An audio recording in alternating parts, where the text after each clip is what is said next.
ఏడాది కాలంలో పరిపాలన నాయకుల కన్నా మీకు బాగా తెలుసు. అబద్ధాల పునాదుల మీద, రాజకీయ కక్షల మీద ప్రజలు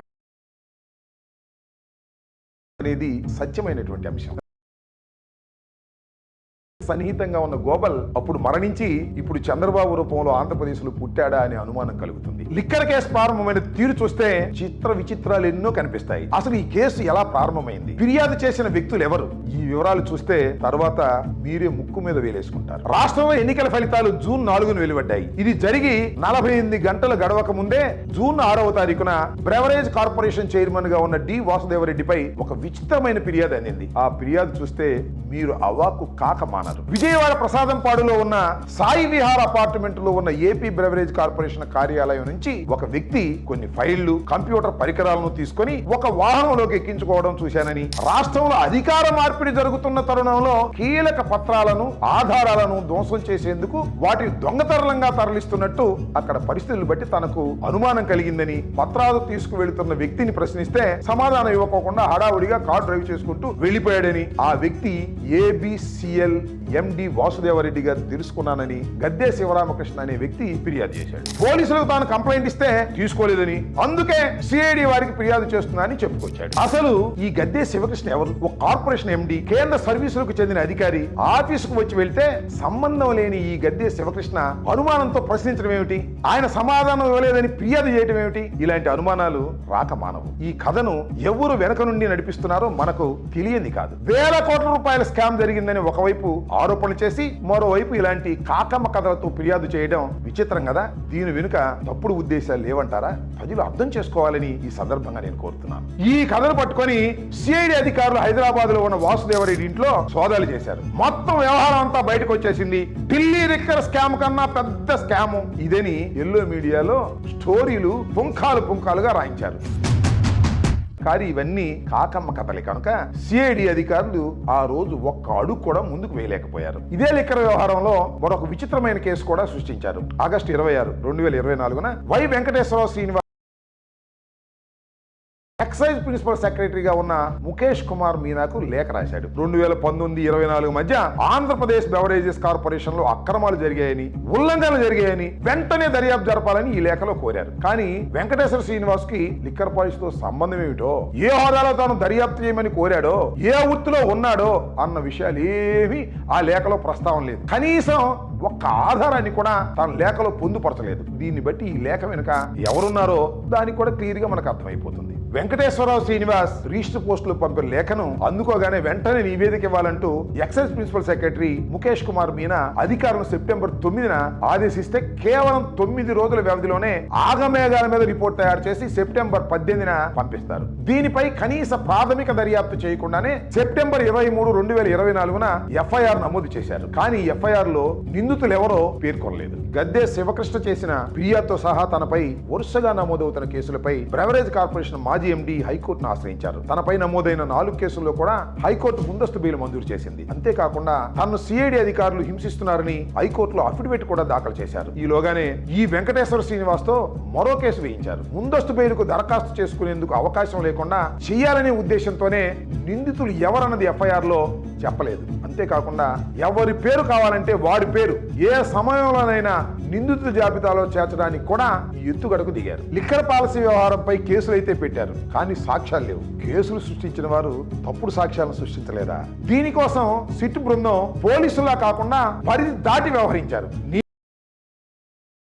పూర్తిగా ఉల్లంఘించారు. ప్రభుత్వ పెద్దల ఆదేశాలతో సిఐడి అధికారులు ఏపీ బ్రెవరేజ్ కార్పొరేషన్ వాసుదేవరెడ్డితో సహా కార్పొరేషన్ లో ఉన్న మరికొంతమంది సిబ్బందిని అక్రమంగా నిర్బంధించి వారి మీద ఒత్తిడి తీసుకొచ్చారు, వేధించారు. అబద్ధపు వాంగ్మూలాలను నమోదు చేసే కుట్రలో భాగంగా బ్రెవరేజ్ కార్పొరేషన్ పూర్వ ఉద్యోగి సత్యప్రసాద్ ను సిఐడి అధికారులు వేధించి ఆయన నుంచి వాంగ్మూలం తీసుకున్నారు. సత్యప్రసాద్ ఎక్సైజ్ డిపార్ట్మెంట్ లో ఎక్కడో దిగువ స్థాయిలో ఉన్న ఉద్యోగి. సిఐడి అధికారులు రాసిచ్చిన సమాచారాన్ని యథావిధిగా తాను న్యాయమూర్తి ముందు చదివానని సన్నిహితుల దగ్గర సత్యప్రసాద్ వాపోయిన విషయాన్ని మనం ఇక్కడ గమనించాలి. సత్యప్రసాద్ తరహాలోనే AP beverage corporation DTP operator గా పనిచేస్తున్న అనూష అనే అవుట్ సోర్సింగ్ ఉద్యోగిని అక్రమంగా నిర్బంధించి బెదిరించి ఆమె చేత 164 సిఆర్పిసి కింద వాంగ్మూలం తీసుకున్నారు. తనకు కావలసిన పేర్లన్నీ ఆమెతో చెప్పించారు. 164 సిఆర్పిసి నిబంధనల ప్రకారం కేసులో నేరుగా సంబంధం ఉన్న వారి గురించే వాంగ్మూలంలో పేర్కొనాలి. అంతేకాని ఆ వ్యవహారంతో ఏమాత్రం సంబంధం లేని వ్యక్తుల పేర్లను వాంగ్మూలంలో ప్రస్తావించడం నిబంధనలకు విరుద్ధం. డాక్యుమెంటరీ ఆధారాలతో నిరూపించగలిగే వాటిని చెప్పాలి. కానీ ఆ నిబంధనలేవి కూడా ప్రభుత్వ పెద్దల ఆదేశాలతో పనిచేస్తున్నటువంటి సిఐడి పాటించడం మర్చిపోయింది. చట్ట ప్రకారం సాగాల్సిన దర్యాప్తు చంద్రబాబు నాయుడు గారి ప్రభుత్వం భ్రష్టు పట్టిస్తుందని చెప్పడానికి ఇది చాలా స్పష్టమైనటువంటి ఉదాహరణ. ఈ లోపు వాసుదేవరెడ్డిని సిఐడి అపహరించింది. 3 రోజుల పాటు గుర్తుదేవి ప్రదేశానికి తీసుకెళ్లింది. అక్కడ బెదిరించే కార్యక్రమం చేసింది. చివరకు ఎట్టకేలకు వాసుదేవరెడ్డితో సిఐడి ఒక అబద్ధపు వాంగ్మూలాన్ని నమోదు చేయించింది. ఆ వెంటనే ఆయన్ని రాష్ట్ర సర్వీసు నుంచి వెళ్లిపోయే విధంగాను, ఢిల్లీ వెళ్లి కేంద్ర సర్వీసులో చేరే విధంగాను అనుమతించింది. ఇది గమనించాల్సినటువంటి అంశం. ఇలా బెదిరింపులకు భయపెట్టి లొంగ తీసుకుని ఇచ్చే వాంగ్మూలానికి విశ్వసనీయత ఏముంటుంది చెప్పండి? దర్యాప్తు ముసుగులో హైదరాబాద్ తో పాటు ఇతర ప్రాంతాల్లో డిస్టిలరీల ప్రతినిధులను సిట్టు బృందాలు విజయవాడ తీసుకొచ్చి విచారణ పేరుతో వేధించారు. వృద్ధులని కూడా చూడకుండా శార్వాణి ఆల్కోబ్రూ ప్రైవేట్ లిమిటెడ్ డైరెక్టర్లు చంద్రారెడ్డి, ఠాకూర్, కాళీ మహేశ్వర్ సింగ్లను సిట్టు అధికారులు కొట్టి అసభ్య పదాలతో దూషించారు. దాంతో వారు న్యాయస్థానాన్ని ఆశ్రయించారు. వారిని ఇంటి వద్దే న్యాయవాదుల సమక్షంలో విచారించాలని న్యాయస్థానం ఆదేశించింది. అబద్ధపు వాంగ్మూలాల నమోదు కోసం సిట్టు పాల్పడుతున్న అరాచకాలకు ఈ ఉదంతం ఒక మచ్చు తునక మాత్రమే. తరువాత సిట్టు అధికారులు వైఎస్ఆర్సీపీ ప్రభుత్వ హయాంలో మద్యం విధానానికి నిమిత్తం లేని ఐటీ సలహాదారు రాజ్ కేసిరెడ్డి చుట్టూ దర్యాప్తును కేంద్రీకృతం చేశారు. ఏ మాత్రం సంబంధం లేని ఎంపీ మిథున్ రెడ్డి తదితరులను అక్రమ కేసులో ఇరికించడమే లక్ష్యంగా కుట్రలకు పాల్పడ్డారు. వైఎస్ఆర్సీపీకి రాజీనామా చేసిన విజయసాయిరెడ్డిని అందుకే తెరపైకి తెచ్చారు. 3.5 ఏళ్లు పదవీ కాలం ఉన్న రాజ్యసభలో కూటమికి ప్రయోజనం కలిగించేందుకే ఆయన తన ఎంపీ పదవికి రాజీనామా చేసిన విషయం అందరికీ తెలిసిందే. రాజ్ కసిరెడ్డి కేంద్ర బిందువుగా సిట్టు ఈ కేసును తీసుకువెళ్లడం కూడా కుట్రలో భాగమే. వైఎస్ఆర్సీపీ ప్రభుత్వంలో మద్యం విధానంతో అసలు రాజ్ కసిరెడ్డికి సంబంధం ఏంటి? ఐటీ విభాగానికి సేవలందించిన 4 సలహాదారుల్లో రాజ్ కేసిరెడ్డి ఒకరు. ఆయనకు పదవీ కాలాన్ని వైఎస్ఆర్సీపీ ప్రభుత్వం రెన్యూవల్ కూడా చేయలేదు. ఆయనకు బ్రెవరేజ్ కార్పొరేషన్ వ్యవహారంతో సంబంధాలు ఏమిటి? సంబంధాలు లేవు. నిజంగా ఆయనకు ప్రాధాన్యత ఇవ్వాలని భావిస్తే బ్రెవరేజ్ కార్పొరేషన్ చైర్మన్ గానే ఆయన నియమించేవాళ్ళు కదా.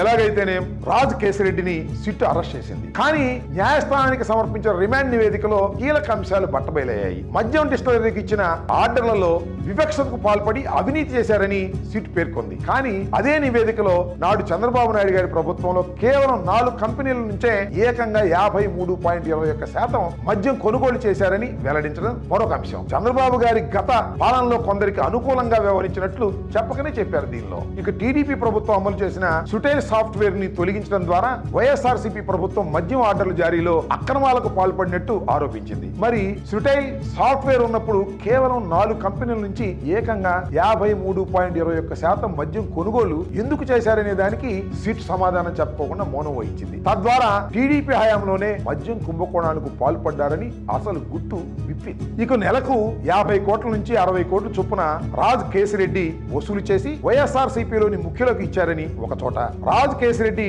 ఆ నిధులను దేశంలో వివిధ చోట్ల పెట్టుబడి పెట్టారని మరొక చోట చెప్పారు. ఇలా పరస్పర విరుద్ధంగా పేర్కొనడం ద్వారా సిట్ దర్యాప్తులో డొల్లతనం పూర్తిగా బయటపడింది. సంక్షేమ పథకాలు అమలు చేసేందుకు గాను రాష్ట్ర ప్రభుత్వానికి భారీ ఆదాయం వచ్చేలా, మరోవైపు వైఎస్ఆర్సీపీకి ఫండింగ్ వచ్చేలా మద్యం విధానాన్ని రూపొందించమని అప్పటి ముఖ్యమంత్రి వైఎస్ జగన్మోహన్ రెడ్డి గారు తనతో చెప్పినట్టుగా రాజ్ కసిరెడ్డి తెలిపారని ఆ నివేదికలో పేర్కొంది. కానీ వాస్తవం ఏమిటంటే రాజ్ కసిరెడ్డి ఇచ్చినట్టుగా చెబుతున్న వాంగ్మూలంపై సంతకం చేసేందుకు ఆయన నిరాకరించారు. ఈ విషయాన్ని సిట్టే స్వయంగా చెప్పడం విశేషం. మరి అలాంటప్పుడు ఇంకా కుంభకోణం ఎక్కడ? సిట్ అధికారులు వాసుదేవరెడ్డిని, సత్యప్రసాద్ని వేధించి నమోదు చేసిన అబద్ధపు వాంగ్మూలాలే ప్రాతిపదికగా రిమాండ్ నివేదిక రూపొందించినట్టుగా వైఎస్ఆర్సీపీ ఎంపీ మిథున్ రెడ్డితో పాటు అప్పటి ఉన్నతాధికారులను ఈ అక్రమ కేసులు ఇరికించేందుకు చంద్రబాబు ప్రభుత్వం పక్కా పన్నాగానికి తెగబడినట్టుగా ఇక్కడ వెల్లడవుతుంది. మరొక విశేషం ఏమిటంటే లిక్కర్ వ్యవహారంలో అరెస్ట్ అయిన రాజ్ కసిరెడ్డితో సహా సజ్జల శ్రీధర్ రెడ్డి, చాణుక్య వీళ్ళెవ్వరూ కూడా పోలీసులు రాసిచ్చిన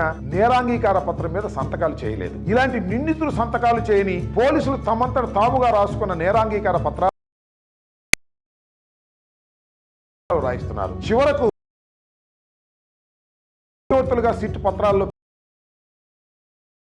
సుస్పష్టం. ఇది ఈ ఎపిసోడ్. ఇక రెండో ఎపిసోడ్లో మరికొన్ని కీలకమైన అంశాలతో కలుద్దాం.